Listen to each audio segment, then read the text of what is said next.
Good evening बच्चों। तो आज आपके डिमांड पर बीएससी थर्ड ईयर वालों के केमिस्ट्री के गेस्ट पेपर को बताया जाएगा। ज़रा कॉपी पेन लेके बैठिए, नोट करिए। लेकिन भाई मैं पहले बता दे रहा हूँ, गारंटी नहीं होगी हर चीज़ की। एक गेस्ट पेपर ही है, गेस किया जा रहा है कि क्या क्या आ सकता है आपके एग्ज़ाम में। ठीक है, मैंने उसको बैठ करके आधे एक घंटे सेलेक्ट किया है। संभवतः जितना भी गेस किया जाता है उसमें से फंस जाते हैं क्वेश्चन। तो ठीक, सब आपको बेस्ट ऑफ लक आपके एग्ज़ाम के लिए। मैं आपको सेलेक्ट कर दे रहा हूँ। बात करते हैं सबसे पहले इनऑर्गेनिक में। सबसे पहले बात किस में की जा रही है? इनऑर्गेनिक में केमिस्ट्री के। बीएससी थर्ड ईयर वालों का है, ध्यान रहे।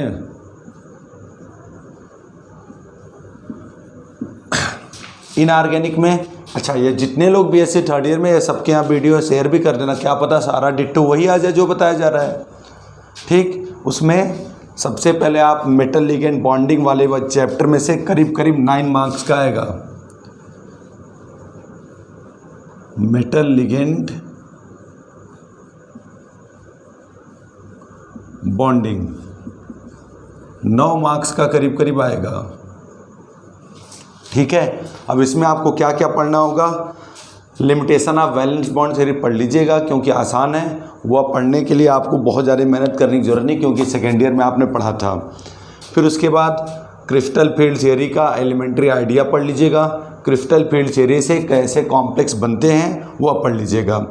साथ ही साथ स्प्लिटिंग पढ़िएगा, डी ऑर्बिटल की splitting, octahedral, tetrahedral, square planar. आजकल एक फैशन बन गया है स्क्वायर प्लेनर का, क्योंकि स्क्वायर प्लेनर सबसे टफ हो गया है।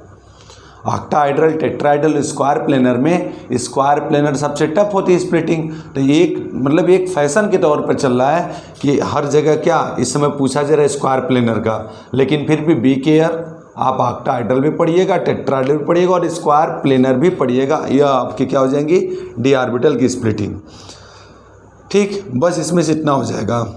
ठीक है, elementary idea of crystal field theory, limitation of valence bond theory और ऑक्टाहेड्रल, टेट्राहेड्रल और आपका स्क्वायर प्लेनर में डी ऑर्बिटल की स्प्लिटिंग। ठीक है, यह हो गया। फिर आप दूसरा वाला चैप्टर है thermodynamic and kinetic aspects of metal complexes. Inorganic में दूसरा चैप्टर जो सबसे ज़्यादा मार्क्स का, या तो इसमें से पूछा जाएगा तो ऑर्गेनोमेटलिक में से 12 मार्क का थर्मोडायनेमिक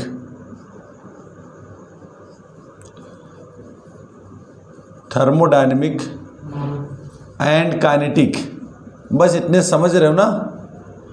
स्टेबिलिटी, इतने समझ जाएंगे चैप्टर का नाम। इसमें से करीब करीब कितने मार्क्स का पूछा जाएगा? 12 मार्क्स का यह भी पूछा जाएगा। अब इसमें आप क्या क्या पढ़ लेंगे? सबसे पहले तो substitution reaction of square planar complex जरूर पढ़ लीजिएगा। सुन रहे हैं? Substitution reaction of square planar complex जरूर पढ़ लीजिएगा। उसके बाद इसी में factor affecting stability of stability constant, इसको पढ़िएगा उसमें। ठीक है, फिर से सुनिए। आपने सबसे पहले substitution in square planar complex reaction वह पढ़ लीजिएगा। उसके बाद क्या है? Thermodynamic stability of metal complex and factor affecting the stability और स्टेबिलिटी कॉम्प्लेक्स, यह पढ़ लीजिएगा आप। ठीक, नोट कर लीजिए जो मैं बता रहा हूँ आपको। वीडियो देख करके पेज लिखे रहिए, उस पर नोट करिए क्या क्या, या फिर आप सिलेबस ले लीजिए और सिलेबस में निशान लगा लीजिए। फिर उसके बाद आप तीसरा चैप्टर यूनिट सेकंड का magnetic properties of transition metal complexes. Magnetic properties of transition metal complexes में यह देखिए आपका 7 मार्क्स का यह पूछा जाएगा करीब करीब। इसमें आपने एलएस कपलिंग पढ़ लीजिएगा, स्पिन वनली फार्मूला पढ़ लीजिएगा और उसके बाद MS and M effective value के बीच का कोरिलेशन पढ़ लीजिएगा। ऑर्बिटल कंट्रीब्यूशन पढ़ के जाइएगा। साथ ही साथ इसमें मैग्नेटिक ससेप्टिबिलिटी भी आ सकते हैं और छोटे छोटे क्वेश्चन फेरोमैग्नेटिक, फेरी मैग्नेटिक मतलब टाइप्स ऑफ मैग्नेटिक बिहेवियर भी आ सकते हैं।